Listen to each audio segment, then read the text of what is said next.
Hello guys, I am currently at a Chinese ski resort. The small town hosted the 2022 Winter Olympics. It is the winter of 2026 now, and although the Olympics were a few years ago, this is still the hottest ski town in China. You might think that prices would be sky high in a ski resort town like this, right? I am actually about to head to a local supermarket to buy some groceries. So I thought I'd take you along for an immersive tour. Let's talk about what it actually costs day to day to live, travel, and eat in China.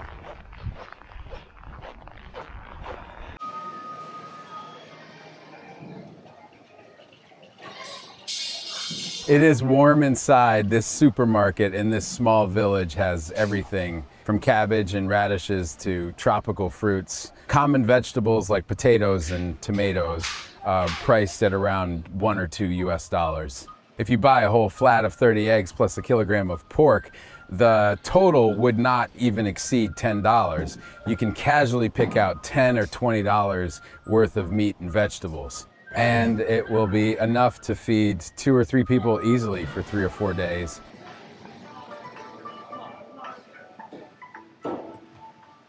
China is a massive agricultural and manufacturing powerhouse. Goods are grown and made locally, eliminating cross-border transportation costs and tariffs. Convenience foods, like a big bag of frozen dumplings or scallion pancakes, cost only a few dollars, and you can have a meal ready in 5 minutes.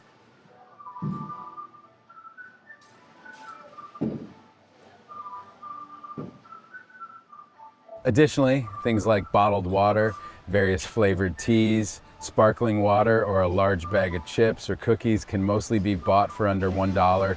There are so many domestic brands now, and they update their flavors incredibly fast. The domestic market is extremely competitive. Everyone is pushing for efficiency and lowering prices, and ordinary people like us are the ones who benefit. Even winter gear, like fleece-lined thermal underwear or a thick beanie, can easily be snagged for under $10. China has the most complete textile supply chain in the world. So as long as you aren't chasing luxury brands, the cost of everyday clothing is remarkably low.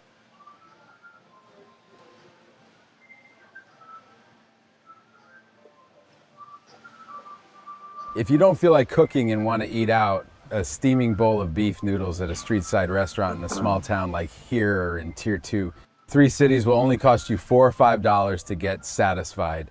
Even in first-tier megacities, if you go to an ordinary restaurant, a hearty meal won't exceed $10.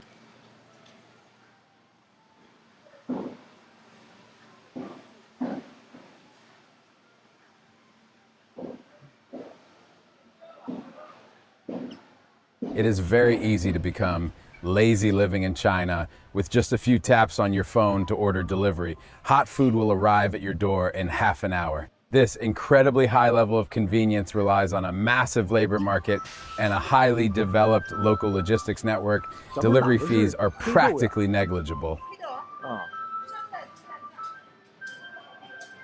Let's talk about transportation and accommodation. For traveling between cities, the high-speed rail is absolutely the first choice. Not only is it spacious and punctual, but its daily operating speed reaches 350 kilometers 1 hour, about 220 miles. More importantly, the network is so developed that you can go to almost any city, and the frequency on many popular routes is as dense as the subway. There are charging ports and internet access at your high-speed rail seat. You can even use your phone in advance to order food delivery from stations along the route, and the attendants will bring it directly to your seat when the train stops. Crossing a distance of 1,000 kilometers costs around $50 or $60 and takes just over 3 hours. For most trips under 1,500 kilometers, I normally choose the high-speed rail over flying. If you prefer road trips, even the roads in Tibet and Xinjiang are in excellent condition now. If you drive a gas car, the current gas price is a little over $1 per liter.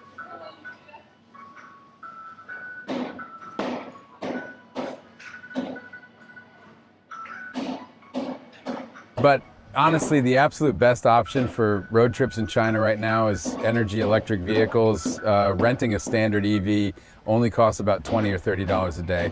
The streets are full of them. Today's domestic EVs not only have great interiors, but often come with highly advanced smart driving assistance, which saves you more than half your energy on long drives. The most crucial point is that charging is incredibly cheap. A full charge at a public supercharging station usually only costs between a few dollars, allowing you to drive for hundreds of kilometers. The operating cost is just a fraction of a gas car's charging stations, are also everywhere, whether it is highway service areas, parking lots at remote scenic spots, or even in rural villages. The charging network is there. There is absolutely no range anxiety.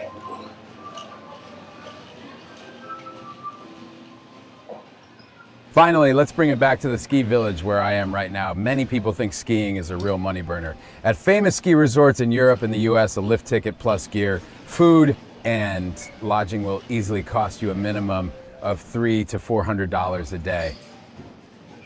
But here, even in a town that hosted Winter Olympic events, a full-day ski pass plus renting a good set of gear and factoring in lunch totals only about $70 or $80, including other miscellaneous expenses. You can have a high-quality ski holiday with high-speed lifts and excellent slopes for just over $100 a day. Afterwards, return to the town at night for a warm dinner at a local restaurant, followed by a massage. It is paradise.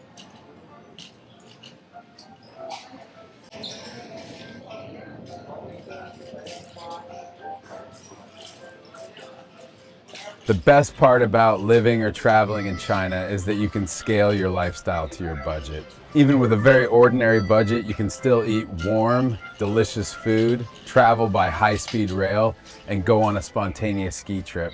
This feeling of not constantly having to stress over basic living costs is why many people feel a strong sense of security living here.